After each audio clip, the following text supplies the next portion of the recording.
Anda kembali bersama kami di Newsline dan kita kembali masuk ke segmen trending topik. Kalau tadi sudah membahas diskon listrik 50%, kali ini kita akan tampilkan lagi.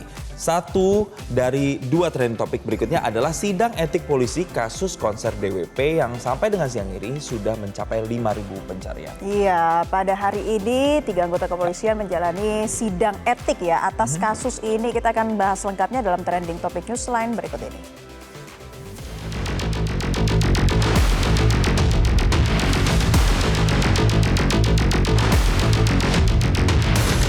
Kita juga butuh polisi yang profesional, yang menjalankan kewenangannya dengan baik, dengan transparan dan tanggung jawab.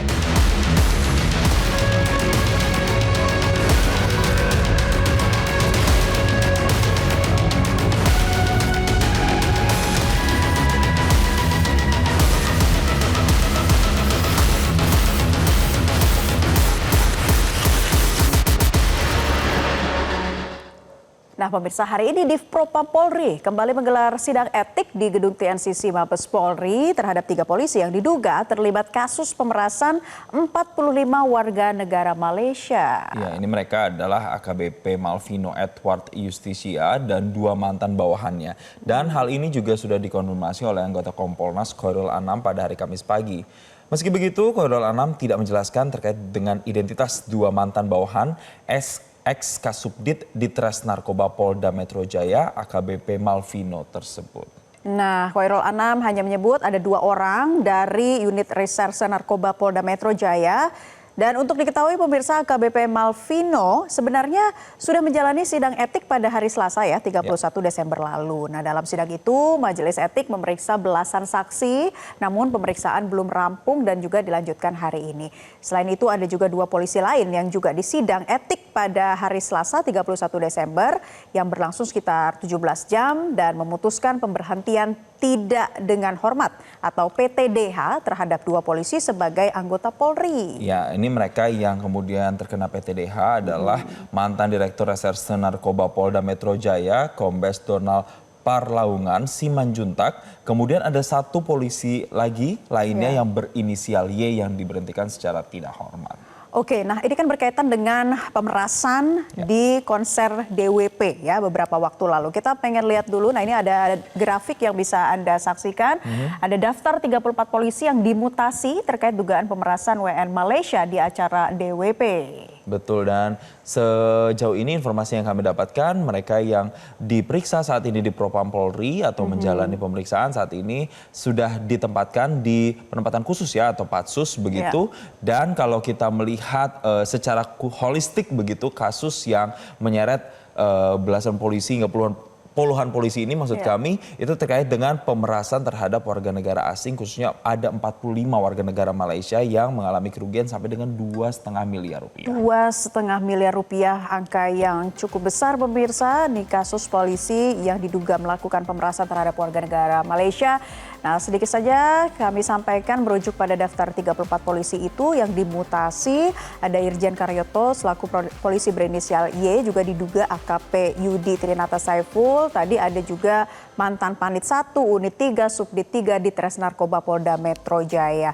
Nah pemirsa, Divisi Propam Mabes Polri menyita barang bukti uang 2,5 miliar rupiah dan uang ini diduga merupakan kerugian korban. Ya, jadi kalau kita berbicara secara umum begitu kasusnya, mereka itu kabarnya sempat melakukan sweeping ya, tes narkoba urin, begitu dan melakukan tes urin, dan dari mereka itu mengatakan bahwa ada beberapa banyak yang kemudian dinyatakan negatif tapi kemudian harus kemudian membayar sejumlah uang begitu setelah menjalani pemeriksaan tersebut.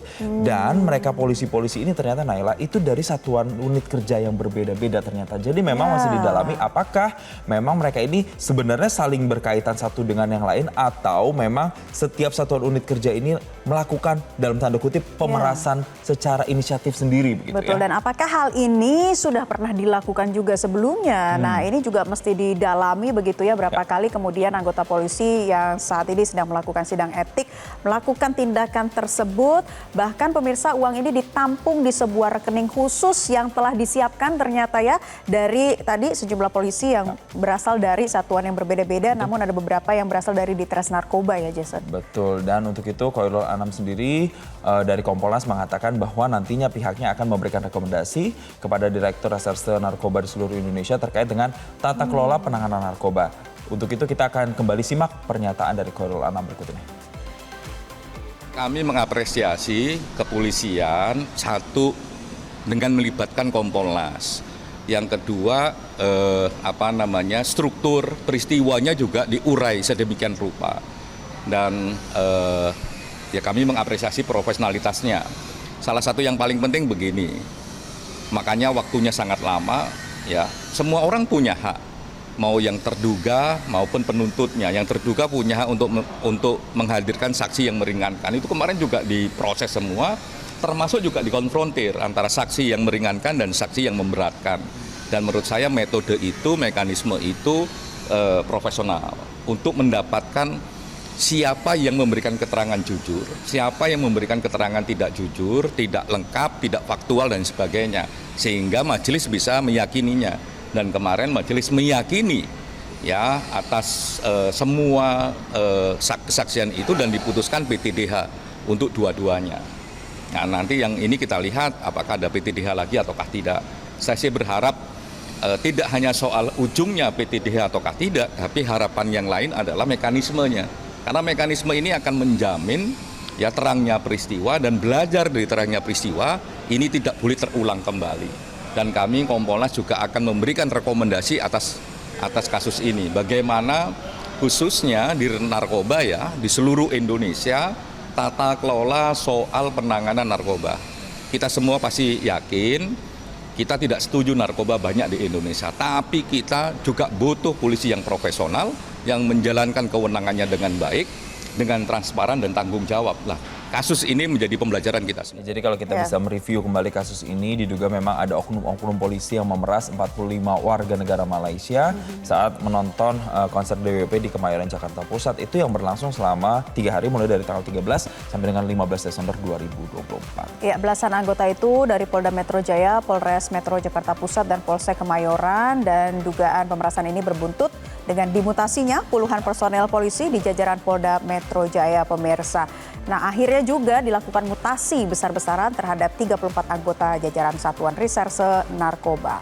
Ya, tentunya 4 hari berselang muncul juga surat telegram dari Kapolri tertanggal 29 Desember 2024 yang bersamaan dengan rotasi 734 perwira tinggi dan menengah di seluruh Indonesia. Tapi dari kasus ini tentunya menjadi pukulan lagi untuk institusi Polri karena kemudian ini nilai pemerasannya yang dianggap sangat fantastis yaitu 2,5 miliar rupiah. Kita juga akan melihat pemirsa bagaimana netizen atau warganet ini bereaksi atas temuan kasus ini. Yang pertama dari komen X @twiskian, yang diperas seharusnya hanya jeruk bukan turis. Oke, kita lihat lagi dari @chunsi XXX, nggak bakalan lagi turis dari Malaysia datang ke DWP, padahal perekonomian dari sektor pariwisata sangat menjanjikan. Pantas saja disalib Thailand soal pariwisata. Ya, kemudian dari @lilchaskian, kok mereka bisa tenang ya makan uang haram?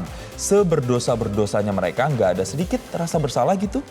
Kita lihat lagi dari BST-XXX, mereka tidak sadar efek besar kelakuannya yang secara nggak langsung berpengaruh juga terhadap perlakuan WNI di Malaysia kelak.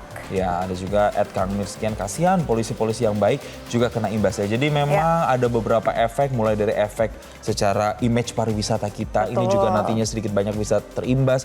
Kemudian WNI yang mungkin juga nanti akan ke Malaysia, juga mungkin akan dicap buruk ketika orang Malaysia tahu kasus ini juga. Jangan sampai gara-gara masalah ini nantinya hubungan Indonesia-Malaysia yang sudah erat, yang sudah kuat, lagi-lagi harus ternodai karena kasus ini. Tadi juga disampaikan oleh Ditres Narkoba bahwa memang pemberantasan narkoba perlu dikejar, tetapi dibutuhkan aparat kepolisian yang sangat-sangat profesional dan bertanggung jawab untuk dapat mengatasi kasus ini. Jelajahi cara baru mendapatkan informasi. Download Metro TV Extend sekarang.